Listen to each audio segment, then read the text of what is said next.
बाद में इस्तेमाल करिए, ये एक तरीका है। हर 21 दिन पे इस्तेमाल करिए, हर फसल में इस्तेमाल करिए। लगातार 3 साल इस्तेमाल करने के बाद आपकी मिट्टी को एकदम पवित्र और शुद्ध बना देगा। मिट्टी में एक कण भी जहर का नहीं बचेगा 3 साल के बाद इस खाद का इस्तेमाल करने से। दूसरा, आप इसी तरह से कीटनाशक भी खुद तैयार कर सकते हैं। बाजार से किसी विदेशी कंपनी का 15,000 रुपए लीटर का कीटनाशक लाने से अच्छा है इन जानवरों के मूत्र से ही कीटनाशक बना लेना। तो अगर जरूरत पड़े, कभी किसी फसल में आपको कीट लग गया, कोई जंतु लग गया, उसको खत्म करना है, उसको मारना है, तो उसके लिए भी एक सूत्र आप लिख लीजिए। कीटनाशक बनाना भी बेहद आसान है, कोई भी किसान भाई अपने घर में बना सकते हैं। कीटनाशक बनाने के लिए क्या करना पड़ता है? 1 एकड़ खेत के लिए अगर कीटनाशक तैयार करना है तो 20 लीटर जानवरों का मूत्र चाहिए, चाहे तो गाय का, चाहे तो बैल का, चाहे तो भैंस का। 20 लीटर। 20 लीटर मूत्र में लगभग 2.5 किलो, आधा किलो प्लस माइनस हो सकता है, 2.5 किलो से 3 किलो हो सकता है, 2.5 किलो का 2 किलो भी हो सकता है, तो आधा किलो प्लस माइनस रख के बोल रहा हूं। लगभग 2.5 किलो, 2 किलो 500 ग्राम नीम की पत्ती को पीसकर उसकी चटनी मिलाइए 20 लीटर मूत्र में। नीम के पत्ते से भी अच्छा होता है नीम की निम्बोली की चटनी। आप जानते हैं नीम पर एक फल लगता है निम्बोली जैसा, वो अगर मिल जाए तो 2.5 किलो निम्बोली की चटनी वही 20 लीटर मूत्र में मिलाना है, नहीं तो 2.5 किलो नीम के पत्ते की चटनी। इसी तरह से एक दूसरा पत्ता होता है धतूरे का पत्ता, लगभग 2.5 किलो धतूरे के पत्ते की चटनी, 2 किलो 500 ग्राम। धतूरा आप सभी जानते हैं, आसानी से गांव के किसान उसको पहचानते हैं, ऐसा कोई गांव नहीं जहां धतूरा नहीं होता। तो धतूरे के पत्ते की चटनी। तीसरा एक पेड़ होता है जिसको आकड़ा कहते हैं, आंख भी कहते हैं कई लोग, आकड़ा भी कहते हैं, अर्कमदार कहते हैं उसको आयुर्वेद में। तो अर्कमदार, आकड़ा, आक, इसके भी पत्ते लगभग 2.5 किलो, 2 किलो 500 ग्राम, इसकी चटनी। और इसके बाद चौथा एक पेड़ है जिसको बेलपत्री कहते हैं, जिसके पत्ते शंकर भगवान के ऊपर आप सब चढ़ाते हैं। बेलपत्री, बेलपत्र, बिल्व पत्र भी कहते हैं कुछ लोग उसको। तो बेलपत्री, बिल्व पत्र के 2.5 किलो पत्ते की चटनी। और महाराष्ट्र में तो बहुत बड़ी मात्रा में होता है सीताफल, हमारे उत्तर भारत में उसको शरीफा कहते हैं, महाराष्ट्र में सीताफल और कई जगह सीताफल कहते हैं। तो सीताफल के पत्ते की चटनी 2.5 किलो। अगर आड़ू के पत्ते मिल जाएं वो भी 2.5 किलो लगभग। परम पूजनीय स्वामी जी कह रहे हैं कि आड़ू के पत्ते में कीट को मारने की या खत्म करने की सबसे ज्यादा शक्ति है, उसका रस पड़ते ही कीट मरते हैं, तो आड़ू के पत्ते अगर मिल जाएं तो और भी अच्छा है। तो ये 5-6 तरह के पेड़ों के पत्ते आप ले लो, 2.5 किलो, इनको पीसकर 20 लीटर जानवरों के मूत्र में डालकर उबालना है, गर्म करना है। और इसमें थोड़ा उबालते समय आधा किलो से 750 ग्राम तक तंबाकू का पाउडर और डाल देना। तंबाकू का पाउडर आधा किलो, कम से कम 750 ग्राम, अधिक से अधिक, ये डालकर उबाल लेना है। उबालकर इसको ठंडा कर लेना है और ठंडा करके इसको आप बोतलों में भर के रख लीजिए। ये कभी भी खराब नहीं होता, ये कीटनाशक तैयार हो गया। अब इसको डालना कैसे, स्प्रे कैसे करना है? जितना कीटनाशक लेंगे उसका 20 गुना पानी। अगर 1 लीटर कीटनाशक लिया तो 20 लीटर पानी, 10 लीटर कीटनाशक लिया तो 200 लीटर पानी। जितना कीटनाशक आपका तैयार हो गया उसको अंदाजा लगा लीजिए आप, जितनी उसकी मात्रा तैयार हो गई उसका 20 गुना पानी उसमें मिला दीजिए।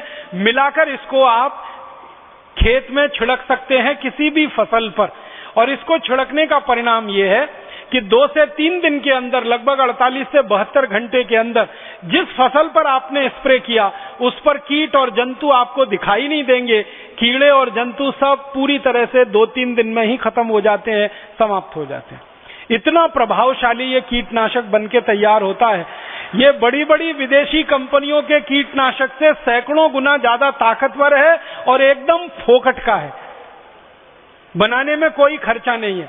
जानवरों का मूत्र मुफ्त में मिल जाता है, आपको नीम के पत्ते मुफ्त में मिल जाएंगे, निम्बोली मुफ्त में मिल जाएगी, आकड़ा के पत्ते मुफ्त में मिल जाएंगे, आड़ू के पत्ते, सब तरह के पत्ते मुफ्त में हर गांव में उपलब्ध हैं। तो ये आप कीटनाशक के रूप में, जंतुनाशक के रूप में इसको इस्तेमाल करिए। और तीसरी एक जानकारी और देना चाहता हूं, अच्छी उत्पादन और फसल लेने के लिए जो बीज आप खेत में डालते हैं उस बीज को पहले संस्कारित करिए, फिर मिट्टी में डालिए। बीज संस्कार करने के लिए एक छोटा सा सूत्र और बताना चाहता हूं, जिसमें बीज को डुबोकर रखिए फिर खेत में डालिए। मान लीजिए आपको गेहूं का बीज लगाना है, मान लीजिए बाजरी का बीज लगाना है या मक्की का बीज लगाना है, तो बीज ले लीजिए 1 किलो। 1 किलो बीज के अनुसार ये सूत्र मैं बता रहा हूं, अगर 2 किलो हो तो सब चीजों को दुगना कर लीजिएगा। 1 किलो जानवरों का गोबर ले लीजिए, किसी भी जानवर का हो, गाय का, बैल का, भैंस का, 1 किलो गोबर ले लीजिए और उसी जानवर का 1 किलो मूत्र ले लीजिए। गोबर और मूत्र को आपस में मिला दीजिए, फिर इसमें 100 ग्राम कलई चूना मिलाना है। कलई चूना आप समझते हैं जिससे पुताई करते, चूने का पत्थर बाजार में आता है, 100 ग्राम का पत्थर खरीदेंगे 10-15 पैसे में मिल जाएगा। उस चूने के पत्थर को 1 दिन पहले पानी में डाल दीजिए, 2-3 लीटर पानी में।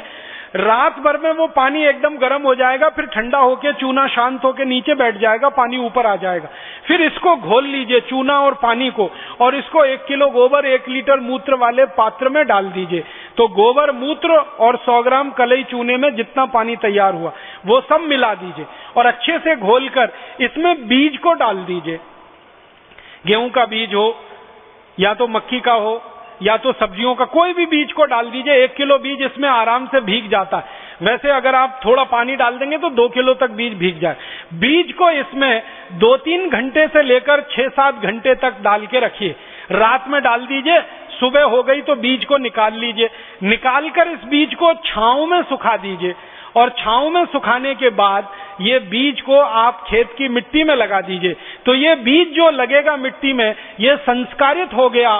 अब इस संस्कारित बीज के 2 फायदे हैं। एक तो फसल का उत्पादन अच्छा मिलेगा और इस फसल पर जल्दी कोई कीट नहीं लगेगा, जल्दी कोई कीड़ा इस खेत की फसल पर आएगा नहीं। तो कीटनाशक, जंतुनाशक से आपको मुक्ति मिल गई और फसल का उत्पादन भी अच्छा हो गया। तो बीज संस्कार करने का एक सूत्र है, कीटनाशक बनाने का एक सूत्र है और खाद बनाने का एक सूत्र है। इन 3 सूत्रों का भरपूर प्रयोग आप अपने खेत में करिए और अपने किसान मित्रों को, किसान भाइयों को ज्यादा से ज्यादा इसको बताइए। मेरा आपसे एक छोटा सा निवेदन है कि अगर आप में से कोई किसान भाई बहन है तो इस वर्ष अपने खेत के कम से कम 1 एकड़ में ये करके देखिए। और 1 एकड़ में आपने ये करके देखा, इसका परिणाम अगर अच्छा आया तो अगले वर्ष आप पूरे खेत में करिए। और ज्यादा अच्छा परिणाम आया तो पूरे गांव के खेत में करा दीजिए इसको, फिर पूरे जिले के खेतों में करा दीजिए। जैसे आप गांव-गांव जाकर योग प्राणायाम सिखाते हैं ना, वैसे गांव-गांव जाकर किसानों को ये सूत्र सिखाना शुरू कर दीजिए गोबर गोमूत्र की खाद का। तो योग प्राणायाम से तो शरीर दुरुस्त हो जाएगा और ये गोबर गोमूत्र की खाद से उनका खेत अच्छा हो जाएगा, मिट्टी अच्छी हो जाएगी, तो सोने में सुहागे की स्थिति बन जाएगी। माने इधर शरीर स्वस्थ हुआ, उधर मिट्टी स्वस्थ हुई, उसमें से पैदा हुआ अनाज स्वस्थ मिला, उसमें से पैदा सब्जियां स्वस्थ मिली, उसमें से घास चारा अच्छा पैदा हुआ। घास चारा जानवर खाएंगे, दूध बढ़ेगा और उनकी बीमारियां कम होंगी। हम स्वस्थ भोजन खाएंगे, हमारी बीमारियां कम होंगी, डॉक्टरों का खर्चा बचेगा। तो सारे जड़ मूल से व्यवस्था का परिवर्तन शुरू हो जाएगा। और मेरा ये मानना है कि अगर एक गांव में एक किसान भाई ने भी ये कर लिया तो 1 साल के अंदर पूरा गांव इसको कर लेगा, इसकी पूरी गारंटी है। क्योंकि भारत के किसान इतने होशियार हैं, इतने अकल वाले हैं कि अच्छी चीज देखते हैं तो उसका पालन करने में वो बिल्कुल देरी नहीं करते। और किसान भाइयों को एक बात बताइए जो उनके दिमाग से भ्रम निकालना है। भारत के आधुनिक कृषि वैज्ञानिकों ने एक भ्रम किसानों के मन में डाल दिया है, वो भ्रम आप निकालिए। किसानों को ये समझाइए कि फसल का अच्छे से अच्छा उत्पादन सूरज की पड़ने वाली धूप से तय होता है, ना किसी दूसरी चीज से। जिस पौधे को धूप जितनी अच्छी मिलेगी, जिस पौधे को पानी जितना स्वच्छ और साफ मिलेगा, जिस पौधे को हवा जितनी अच्छी मिलेगी, उसका उत्पादन उतना अच्छा होगा। दूसरा, मिट्टी में से पौधा जो लेता है सूक्ष्म पोषक तत्वों को, वो कुल मात्रा का 5% से ज्यादा नहीं होता। मात्र 5% ही पौधा मिट्टी से लेता है, 95% पौधा सूर्य से, हवा से और पानी से लेता है। इसलिए किसानों को यह समझाइए कि सूरज की धूप पौधे को ज्यादा से ज्यादा मिले, इस पर वो ध्यान दें, ना कि खेत की मिट्टी में से सूक्ष्म पोषक तत्व तो ज्यादा मिले। मिट्टी से तो 5%